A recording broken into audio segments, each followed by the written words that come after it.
Hey guys, what's up? This is Casio with another video on progressive chess. So if you've stuck with it this far, you must be getting really into progressive chess, so hope you're enjoying it. In this video I'm going to talk about defensive ideas. It's important to note that most of your series you're going to spend eating material. So defense really applies to what you do with what I call the spare move or spare moves of your series. Usually you'll only have one or two of these to play around with, sometimes more, but if you have more than that, that usually means you're already kind of trivially winning anyway. In addition to just how you spin the last move, I'm also going to talk a bit about how you can actually arrange your pieces. You know, there certain material grabs will leave your pieces better positioned. They might be farther apart from each other, harder to capture. And you can think of this as being like pool. You know, when you make a shot in pool, you don't just want to worry about your current shot, but you want to think about where you're putting the cue ball for the next shot. And that's kind of what's going on in progressive chess. If you have a choice between several series that eat large amounts of material, you should try to choose the one that scatters your pieces. I call this scattering. Or uses what I'm going to go over, a concept called check defense, which is, for example, if the opponent has a knight, you want to put all your pieces such that they're a knight's length away from your king, so that any of them would be taken with check and into the opponent's series, so he can't take them all with his knight, for example. And if you had, for example, a light squared bishop, you could defend a piece, either put a piece on a dark square or put it on a light square next diagonally from your king, such that the bishop would have to deliver check to take it. Just little things like this. These concepts get very complicated, and this may need multiple videos, but we'll see how long this one goes. So the first concept I'm going to talk about is what I call anticipation, which is you use all of your moves except one to eat material, and then you leave the opponent with really only one good series if he wants to eat material back. And you essentially anticipate that he's going to play that series, and you use your spare move to play the move that hurts the series that he plays the most. In other words, it makes it as though you only needed two, instead of getting 3 moves this series and 5 moves the next series, it's kind of like you're getting 2 moves this series to do what you needed to do, and then you get 6 moves on the next series.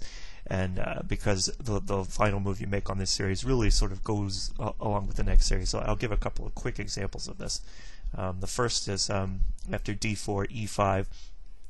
e5 is generally a mistake against d4. The main reason, I'll go over this in opening theory, but it is that White's queen is hard to take with the enemy bishop because he hasn't moved these pawns. When you move the e-pawn, however, you're making it where White can take your queen in only 2 moves. So the first example we'll look at is d5, e5. So already we're going to see that spare move considerations come into play. White plays bishop g5, bishop takes d8, but now what's the best final move for him to play? And it turns out I believe that it's h4. With this move, White anticipates that Black will play king takes d8, bishop f5, bishop takes c2, bishop takes d1. And note that if he plays ed, d3, dc, cd, queen here, that he isn't eating the bishop on d8, which can then just play something like bishop e7, f8, e7, h8, and White is up material. But let's suppose he does this series, king d8, bishop f5, bishop c2, bishop d1. And we can see that White plays king d1, and then continues on with the h-pawn, with an extremely disruptive series, ending with check on f8, and this was only made possible because he had already played h4 on the previous move. Another quick example, I'll see if you can come up with the best move, and I realize a lot of this is kind of opening theory, but it shows that how defense is a consideration as early as the 3. So if White plays d4 and Black plays e5, e takes d4, well, White's going to play bishop g5, bishop takes d8. Now see if you can pause the video and find the best third move for White in this position. Okay, I believe the best move here is f4. The reason being, White is anticipating various series that Black might want to play, and in fact he is now checkmating all types of lines where Black would like to play king takes d8, d3, d takes c2, c takes d1 queen. And in this position, white can deliver checkmate with king d1, f5, f6, fg, gf, queen. And so f4 is a very powerful third move that basically makes it where black can, the only good material series that black wants to play now fails. So this concept of anticipation is very important very early, even very early in the game, to think a lot about what you're doing with that extra move. As the series go on, that the spare move starts being needed a little more for preventing checkmate, preventing munches from the opponent, and you don't see this anticipation idea as much. One final example of anticipation would be d4, c5, c takes d4, e4, e5, and then this spare move a4. We've seen that this idea, you've seen in a few other series, is very strong. E6, queen g5, queen c1, queen d1. But here it runs into king takes d1, and because white anticipated this series, a5, a6, a takes b7, b takes c8, queen, only made possible because he played a4 on the 3, and black is just completely lost after this series. So now I'm going to look at if you have one move and you need to get out of checkmate, what's the ideal way to do so? One of the major aspects of theory of king safety in progressive chess is whether or not to leave your king on the back rank or bring him to the second rank. And this is not always an easy question to answer. In general, if you're going to have if your back rank needs to be protected because someone can eat all of it, like say you have 2 rooks that you want to preserve, you really want to be able to keep your king on the back rank because he blocks the line of the 2 rooks, and an enemy rook cannot then come in and go from a1 to h1, for example, because your king is still on e1. The danger, of course, is that you get checkmated by leaving your king on e1. But there are other times you do want your king on the second rank because you're anticipating certain munches of the opponent that will then activate one of your rooks, and you've gained an important tempo by moving the king forward. So it really it just kind of depends on the position, and it's sort of a question of feel that you tend to develop over time playing the game. So I'm going to look at how to use the spare move really economically well, and a couple of examples here. So this is a game in 1986 between Mazza and Di Pilato, a former Italian champion. e5, e takes d4, bishop g5, bishop takes d8, f4. We looked at the series just a couple minutes ago. King takes d8, knight c6, knight f6, bishop b4 check. This is a swarm, which I talked about this in the previous video. Sometimes one side ignores material and tries to swarm, and in fact this happens in the majority of progressive chess games in a practical setting, so you really have to figure out how to deal with it. And in this case, this series should probably lose for black, but white did not find a good try. He played c3, c takes b4, queen a4, queen takes c6, queen takes f6, check. The problem with this series is that it ends with a queen on f6, and black can just take it.